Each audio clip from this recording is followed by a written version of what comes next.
What's going on, 1 million cent family? It's Ryan Fontenot here with the podcast. Once again, excited for the conversation we are about to have today. As you all know, if you've been listening for a while, and if this is your first time to listen or watch, let me just let you know, this podcast exists to help equip 1 million teens around the globe to share the gospel by 2030. And so every time we get together and I have conversations like today, or we do one-offs where I just share a special teaching, our goal is to help the next generation share Jesus in their everyday life. And so I know that my friend on today's episode, that is his heart as well. I am excited to have a longtime friend with me here today, although he is, a little bit younger than me, but whatever. He is here today. His name is Grant Skeldon. He is the Next Gen Director at Think. He is in Nashville, Tennessee. Grant, how are you doing today, my friend? What's up, Ryan? It's been good to catch up again. And, I was just thinking about how much better this is than, I was thinking 50 Cent. And then there's 1 million cent. It's just like you won up all the Hey, way. that's 1 million. Not even a oh dollar. man, 1 million. not even a dollar. We just went for it, man. We just went for it. I love that 50 Cent. I love it, man. Maybe we should look back over some of his stuff and rework it to 1 million cent. But He had some small faith thinking. You're not that's thinking. hey. There you go, man. That's right, man. Think big, think big. I love Grant. Like I said, he and I've known each other now. Gosh, let me think. At least 13 years. I was at a church called the Mount in Keller, Texas, and I never will forget walking into the office one day, and there's this guy sitting on the couch out in the foyer. And I don't know if you remember this, Grant, or not. It was the first time we met. And he was working with a ministry called R.A.G.E. Ministries, and they were helping churches really make impact in the community from way back. And Grant, do you remember the book that you were reading as you were sitting on that couch? Was it Charles Spurgeon? No, it wasn't Spurgeon, my friend, but it was Church Planter. You were reading Church Planter by Darren Patrick on there. Wow. The man, the message, the mission, and the message. And I was like, hey, this guy may be onto something here. So as I was thinking about that earlier, I was like, man, and now 12 years later, Grant is part of a church plant in Nashville, Tennessee. He'll probably talk about that in a little bit. But it just reminded me how God really starts planting seeds in our lives, 10 years ago, man. So anyway, bro, it's great to have you on here today and excited about what God is doing, has done, and going to continue to do in your life. So let's just start off by this. I like to ask a couple of beginning questions. All right. I talked about the book you're reading. I know that you're a reader, obviously, man. And that's one thing I love about you is you're always learning, always asking questions. So let's start with this one, Grant. What is one of your favorite books? I always say your favorite book, but that's hard, right? But what is one of your favorite books you've read? I would say the most impactful books in my life. So I kind of maybe measuring it a little different, but the ones that I feel like changed how I think and how I operate was when I was 19, I got asked to join a board of a nonprofit. You just mentioned it, Breakdown Ministries, to kind of break down the walls between the church and the local community. And first thing after John Pendergrass, the founder of that team or that organization, the first thing I did after he asked me as a youngest person on the team to be on the board is I went to Barnes & Noble. This is when they had like the circular rotunda, which I think they may still have. Yeah. I didn't really go to the bookstores much at the time, but I think of this, how impactful this is going to be, and how I just asked some random person. But I asked the lady at that table and I said, hey, what are the best books on leadership? And I said, I just got asked to be on the board. I'm trying to learn how to like be a leader because everyone else is so much older. And she said the best sellers at the time, I guess, were Tipping Point by Malcolm Gladwell. Yeah. How to Win Friends and Influence People, which I was skeptical. I was like, classic. Man, that sounds very transactional, like almost like a prosperity gospel type of idea. I actually took the cover off. I was at seminary. I was like, I think I'm going to get judged for having a book called How to Win Friends. Even that seems like, why can't you just make friends? You got to win them and influence people. It's kind of everything about it I didn't like, but I trusted said a lot of books were sold. And Yeah. then Good to Great was the third one. Good to Yeah, Great. man. And I honestly, How to Win Friends and Influence People, to this day, I read that book, and one, I didn't know that. I was so new as a believer at that time. I didn't know you could read non-Christian books and really get a lot of wisdom out of it. Yeah. And then Yeah. two, luckily the book is not about manipulating people to win anything. It's Correct. just how to be an intentional person that is kind. And he even says, if you're using this just to capitalize or gain from others, I hope you fail at it. But I want this. I'm giving you tips That's right. that he says it like. So I actually really appreciate Yeah. it. But I want this to be like, why would you not do these things if you're now aware that these Hmm. could actually better people's lives? And a lot of Yeah. those, I almost feel like I was reading a diary of some of how I already kind of thought, but it gave me more intentionality and a better kingdom vision for it. Because Yeah. I would say, though I do speak and I do write, I think the greatest contribution I'll make to the kingdom is I'm more of a convener and I'm more of a connector. And that book Hmm. was really, I've won a lot of friends and influenced a lot of people. That's right, man. I love it. That's so true, man. I've watched God use you, and it wasn't manipulation in any of these ways. I've just seen you connect people and lead people, and it's been awesome. And I know we've got to work together on a few things. You've invited me into some spaces, and I appreciate that, man. I just love what God's doing in your life, which brings me kind of to a next question. Who is one of the inspiring people in your life who helped maybe make you who you are today? If you looked back, you'd say, Yeah. man, this is one. I know there are many. We all have many, but who's one that pops to mind? Yeah. I mean, it's hard to do one. If you're okay, I'll do it quickly. I can give you a couple.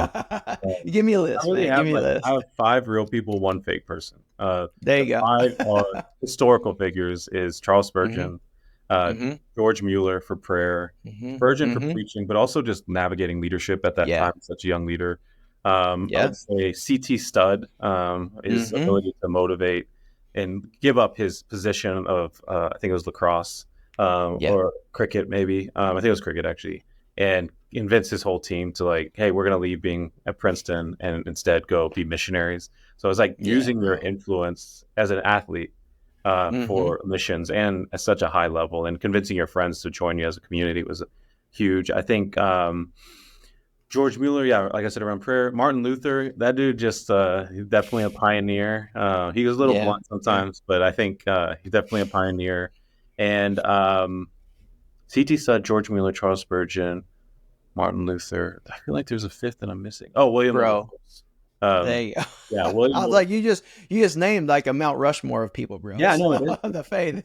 Wilberforce, Yeah. just his ability to Yeah. gather and convene Christian leaders and culture for Yeah. decades, which I think our generation can struggle at sometimes. Of like, we want to change the Hmm. world, but what we really want to do, like, we want to do that right now, and if not now, then we'll get Mm, bored and do something else. Like, people that's never good. found Coney; they just kind of did it for a little bit. The Yeah. ice bucket challenge, no one's trying to do that anymore. But the problem's Yeah. still Yeah. there.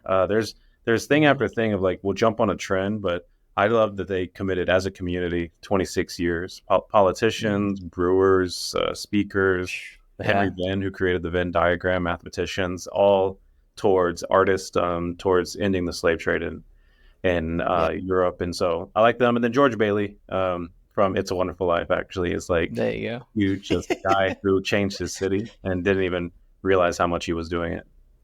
I love it, man. That's good. Hey, if you're listening to this or watching this, why don't you drop in right now if you're able to? Who's someone who's influenced your life? Like, just drop it in right here. Let them know. It's always awesome to tag them in that so they will know like what in the world. And some people just don't know the influence they've had on your life. And I'll tell you this: it's never a bad day to let somebody know who's influenced your life, that they've influenced your life. So let somebody know today. Well, let me get one more question for you, then we'll jump into our conversation more fully here, Grant. And that is this, bro. If you could describe a perfect day for you, man, like what would that be? I mean, like for example, like for me, like a chill day. I'm not talking about a work day, Yeah. but like just a chill day. So for me, it'd be on the beach. It'd be with my family. There'd be nobody else around. It would be awesome. That'd be really good. So what about you, man? What would be a good day for you? I think I'm definitely more a mountain person than a beach person. But honestly, actually, I think it'd be like international travel um, Hmm. with some of my like closest friends. I have Yeah. about five couples that We just, our wives and the husbands, we all love each other. It's not one of those. Yeah. It's always hard when a man likes another man, but then the wives don't like each other, or the wives like Oh yeah, when the guy. yeah. But all five of us like all 10 of us. There you go. That's And good, man. That's a once a year win. we go on a retreat together. So I'd want to go I with love that that. group to Yeah. another country and play Yes. spike ball. I love that. Hey, that's very good, man. So you're exactly right. Being married as long as I have, there's always those relationships where the wives get along, but I'm kind of like, he's all right. Yeah. I could put up with him. But No, when they both like each other, man, that's a win. it So is. dude, and that'll be a massive win for you in your life and marriage as you walk. So, well, man, I'm so excited about having you on here. I introduced you as the next gen director for Think. Some people are going, what is Think? THINQ Yeah. is how it's spelled. Can you tell people a little bit about Think and what is the goal, the mission, and the purpose of that organization? Yeah. I mean, I would say the reason we exist is because there's just so much political division, racial division, just even depression and anxiety in our nation today because so many things are happening in culture. I feel like Mm-hmm. you could turn on the news every week and there's some like national, maybe even global problem that is happening, and it's Mm-hmm. hurting a lot of relationships. And there used to be a time when you could like have conversations in person, but the more we're online, it actually has found not to connect us, but to divide us sometimes. Yeah. And so we used to be called Q, which stood for questions. And now we don't want people just to ask questions, which we still want them to do, but we also Yeah. want to help them ask the right questions and think well. Mm-hmm. In fact, Yeah. think has an acrostic for THINQ. Is think is like coming to these hard, difficult, even sometimes divisive conversations with what's the theology that God says about this Yeah. topic. Because a lot of issues are politicized issues that are actually biblical issues. They're things that That's God right. does care about and the Word does speak Mm-hmm. on. And we shouldn't allow culture to always hijack these things and make it to where It's we're good. picking a side. And when if it involves people, God tends to care. So theology, H is for history. What's the history behind this topic? Mm-hmm. And are we can't assume that we just know all the answers. Like what's the story and the narrative that's been there, and that's going to help us ask the right questions. Inquiry is the I. Just how do we really do great study, good sources, Mm. and N is nuance. It's so important. I recently heard John Mark Comer Yeah. say the difference between usually a mature preacher and a young preacher is nuance.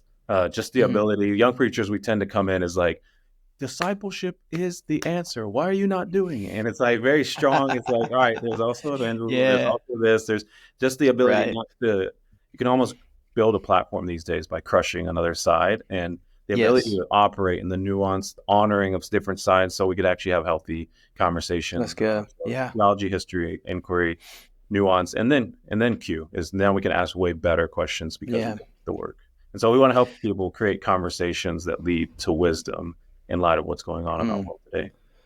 Man, that's so good because I remember not too long ago everybody's like, hey, just ask questions, ask questions, which is yes, let's ask questions, but it seemed like nobody cared about answering them. It was just like, hey, let's just keep asking questions, Yeah. which I think leads ultimately to a lot of disheartedness. When you're like, hey, all I got is questions and there are no answers. And the truth is, if you do think, you will find answers. And I Mhm. love the way that I'm sure that I was aware of the acrostic of that. I really, really like that. I'm probably going to borrow that and Yeah. just No, totally. thinking through messages, man, thinking through conversations. And I really, really like the way that that's put together. And man, I love what you're doing there. Now you're specifically the next gen director. Now what in the world does that have to do with anything, man? Yeah. Yeah. I mean, part of it is helping the next gen navigate these conversations. It's going to impact them more than most. Right. But also, I mean, one of the things I really appreciate about Gabe Lyons and Rebecca Lyons, who lead Think, is like I really care about next gen. They've really endorsed that as well. Gabe cares a lot about culture. Rebecca is amazing Hmm. when it comes to soul care. She's written some Yeah. like New York Times like bestsellers around like Hmm. rhythms and renewal and health Yeah. and emotional health. I think all three of those, next gen, culture, health, like really Hmm. pretty timely to what we see in the world today. It's like a divided culture a very unfortunately anxious, depressed, Yeah. even like the rates of suicide in the next gen. And then a Hmm. lot of the church is worried about the future of the church. And so I feel like Yeah. God brought us all together to help young leaders navigate in a healthy way. Um, Probably the biggest cancel culture we've seen. And it's Hmm. not that we are trying to help people get canceled. We want them to I say I want them to operate with compassion, conviction, but also clarity. That's And good. those are hard to navigate. Sometimes there's a lot of groups that have. When you're young, you're like, I just want compassion. Hmm.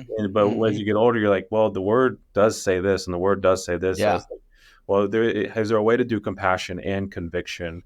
But in a Hmm. world where you can get canceled for being some of the values of Christ Yeah. and the Yeah. God's people, you can get canceled. Sometimes you don't want to be clear, and that is probably the hardest part. Is like I got compassion, I got conviction, but I'm kind of silent. And the world's going to keep changing, and it does need God's people not to control or manipulate, but to come in and redeem and bring alternatives that bring hope and just a better future. And so, yeah, I think trying to navigate and help young leaders navigate between conviction, compassion, and clarity, and even maybe that leads to like a confidence.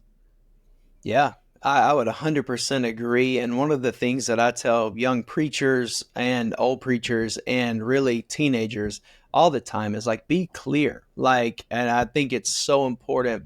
But you can also be clear and cocky, right? Don't be Yeah, clear and cocky. That nobody wants that. Nobody wants arrogance, right? But if you have that competence, but you have that compassion, it allows you to be clear in a way that yes, it's going to offend people, but in a way that may be less offensive than just, coming across as, hey, I know it all. But I really think Gen Z in particular, they're looking for clarity on issues. They're looking for clarity in theology. They're looking for clarity in life. And unfortunately, we often paint this ambiguous, picture of the world. Like there are no truths, there are no things to stand on. And I think that does lead to anxiety. It leads to depression. It leads to worry. There's no firm footing to stand on. And so, would you say it was clarity, compassion, and conviction? Is that right? yeah, yeah, and yeah. Yeah.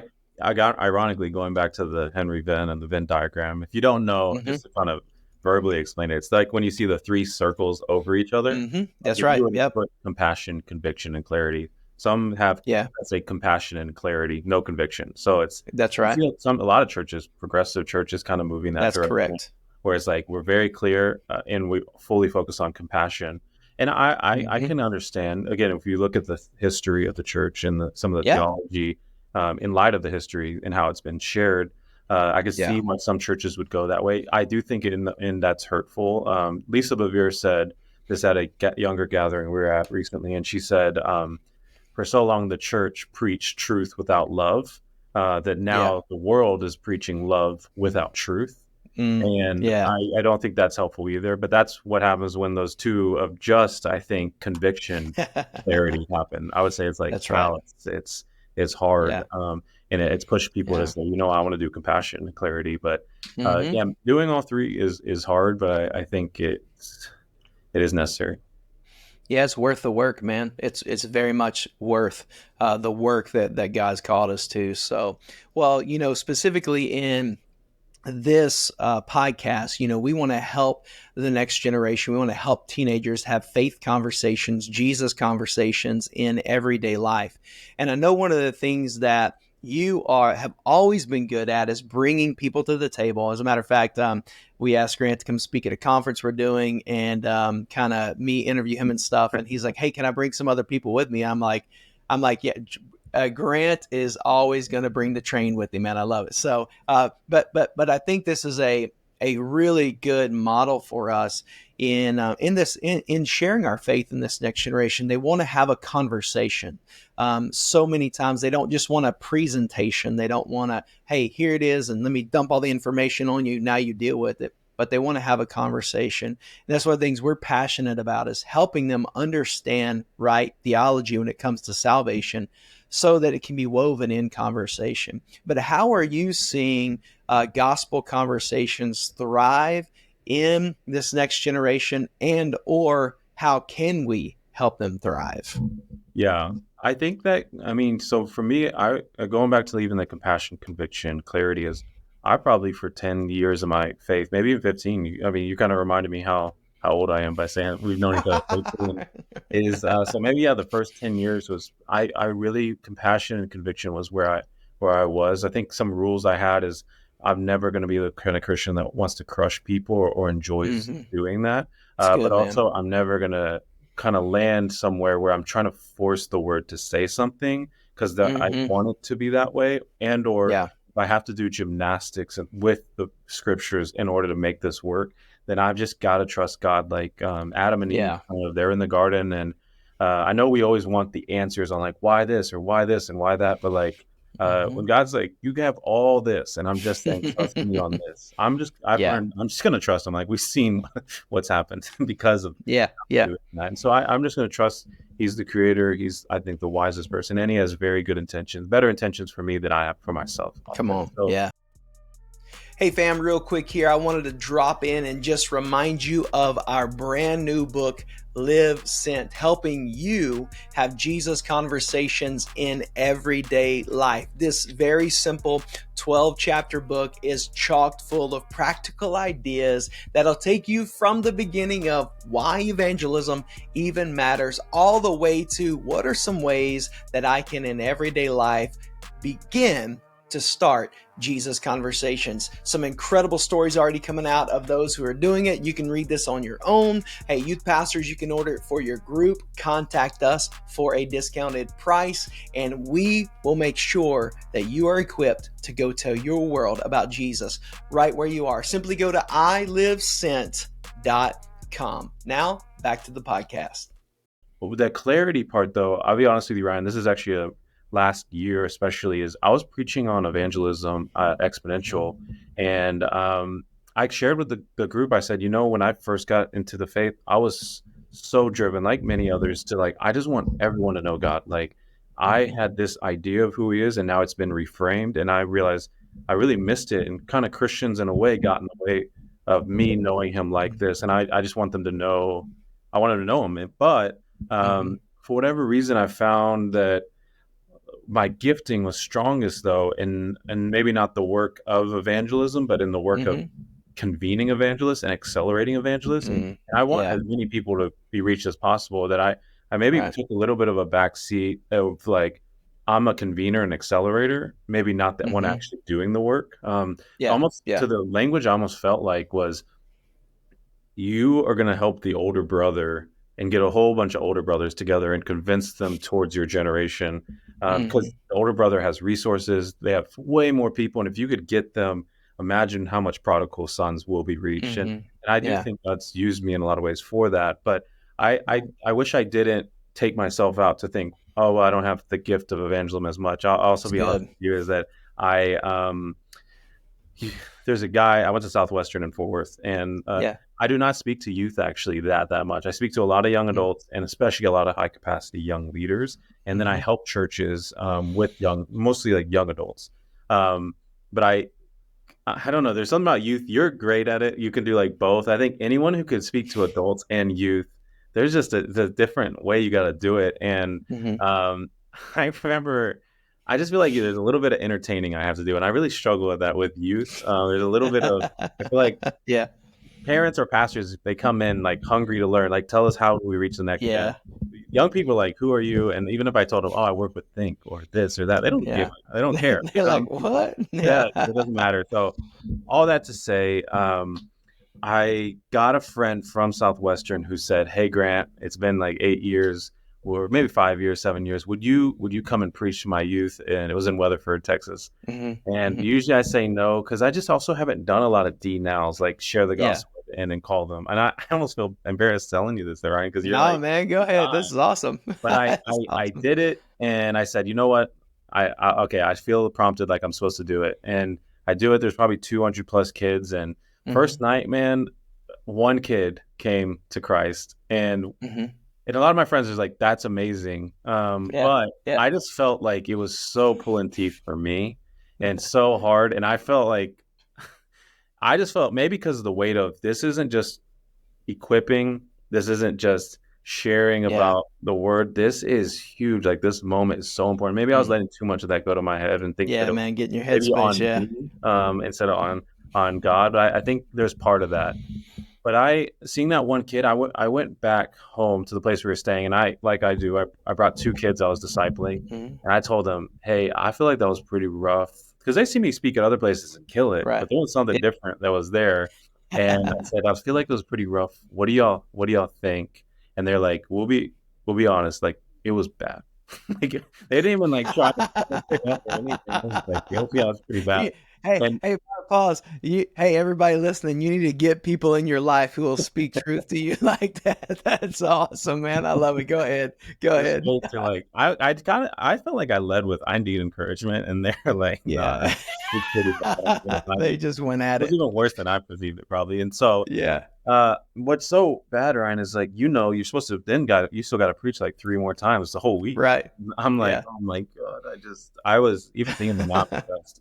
Um, so I actually partnered with the band because the band goes to all these camps and does it Hmm. all the time. Yeah. Yeah. And I said, Yeah. and we connected, we hit it off. He already knew me, Yeah. but I told Yeah. him, hey, can you do the altar calls, man? I just feel like Yeah. I'm like learning right now, and I don't want Yeah. these kids to suffer because I'm learning even how to do this. Yeah. So Yeah. they did it, but I wish I didn't let happen is it just clicked in my mind. I was like, maybe this isn't what I'm gifted to do. I'm gonna try to help evangelists as much as possible. Maybe Hmm. I'm just clearly this is a struggle for me. And the two I think encouragements was I shared, like I said, about evangelism at Exponential, Hmm. and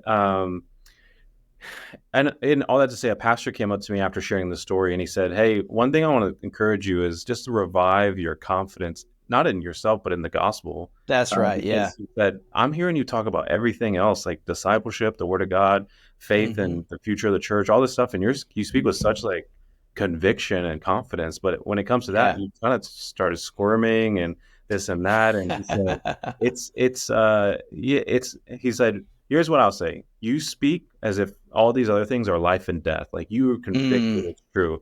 And then you speak about that and it seems like you're not convinced it's life or death. And it Wow. was really convicting for me because he was right. Man.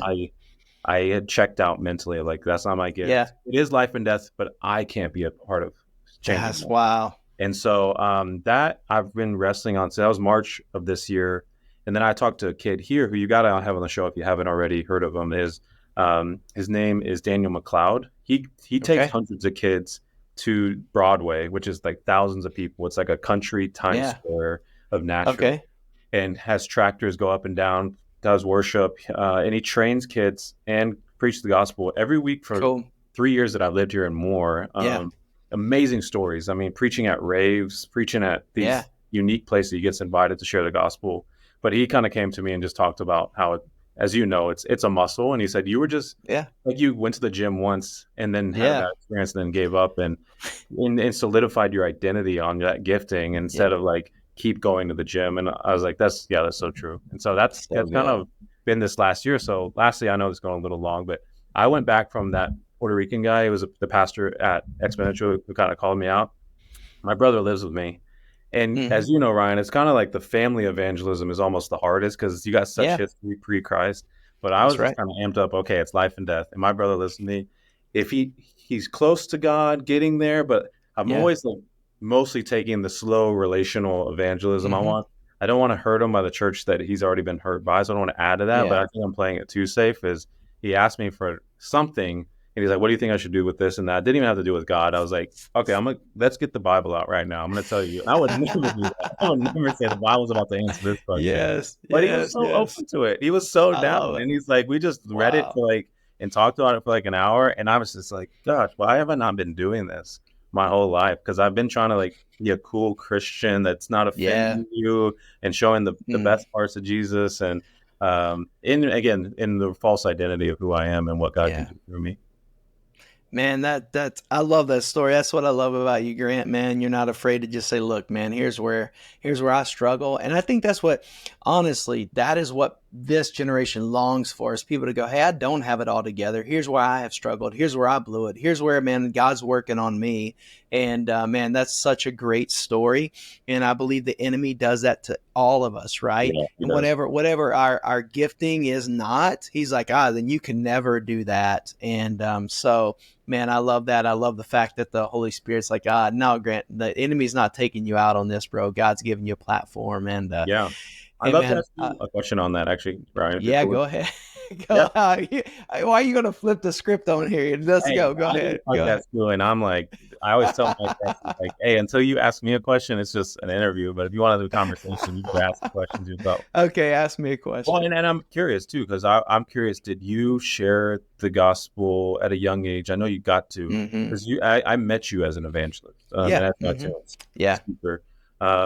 And did sharing the gospel the first time in that way with with the call to action, did it just go Mm-hmm. well? Some people it does go amazing the very Yeah. first time, or did Yeah. it not? But why did you keep at it if it didn't go well? Like I love to know how the Mm-hmm. story of you, like, kind of stretching Yeah. that muscle and getting it, because it clicked with you in the opposite way, where Yeah. it's like, this is who I am and this is what God can do, and that doesn't happen for a lot.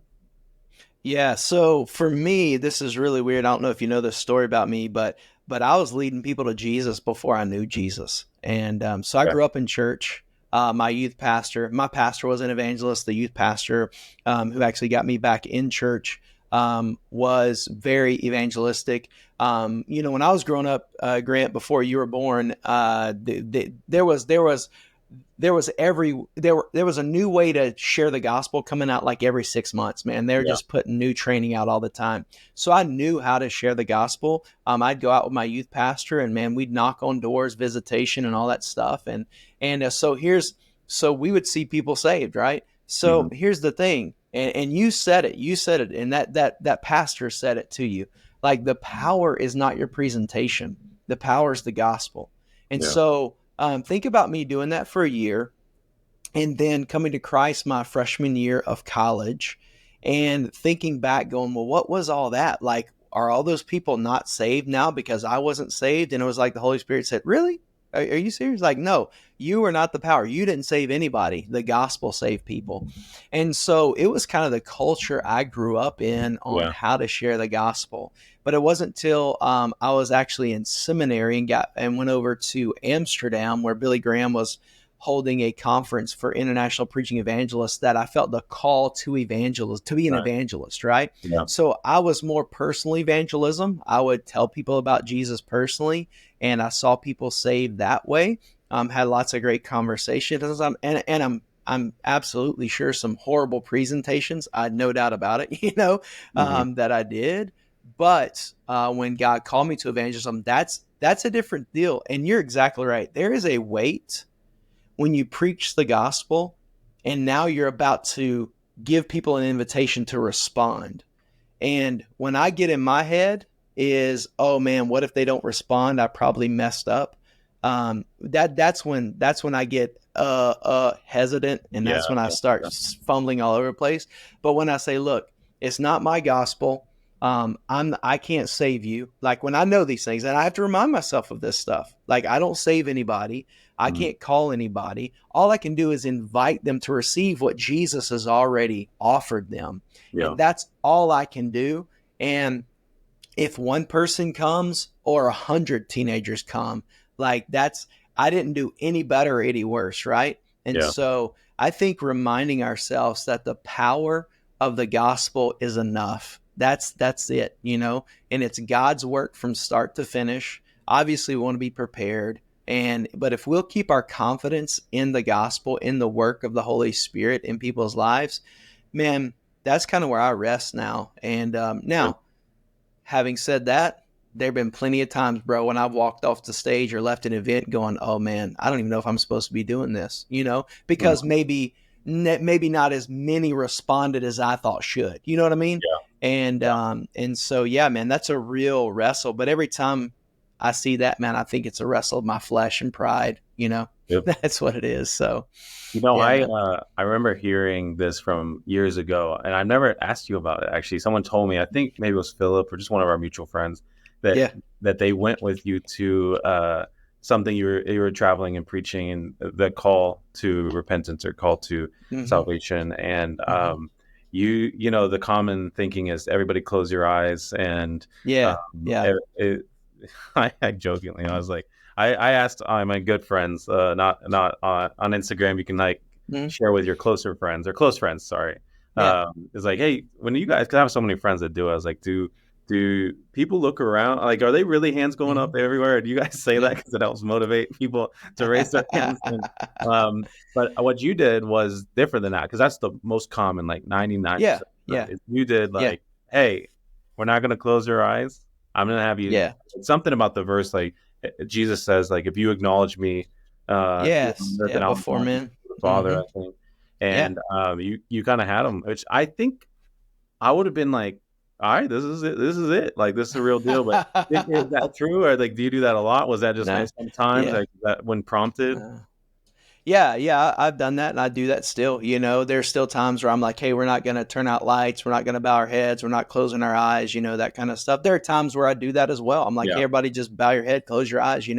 For me, in that moment, though, having them bow their head, close their eyes is more of a distraction than, I don't want them to be distracted. Hmm. I want that's why I do it for focus.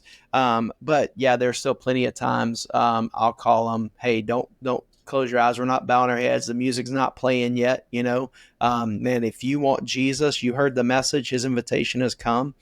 Just stand up where you are. Everybody's looking. Everybody's watching. Yeah. And so yeah, there are times where I do that, and sometimes it's prepared, it's pre-thought. Sometimes it's just for the moment. Hey, this Yeah. is the way. Well, I feel like we need to do it right now. So, anyway, but yeah, man, I do both though, both. And it's not, again, it's not I think you said this earlier, which is really good. I, there's not a right and wrong way. I just think, and I think so many times we can think, well, this is the only way to give an invitation. Well, no, it's not. Like, you read the Bible?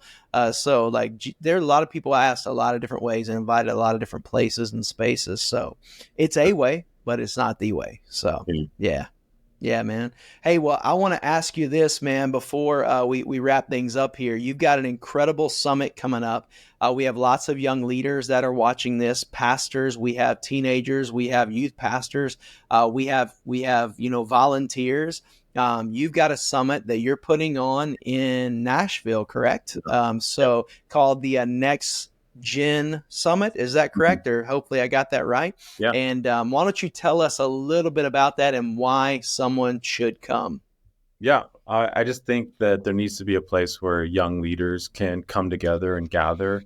I'm so big of a fan of Passion. I've in the last 6 years I've been 5 times, and I Mm-hmm. think they have been so faithful over decades. Of It's where kind of like young people can gather, but I think by 25, it kind of caps off. You can volunteer at Yeah, 26, that's right. Yeah.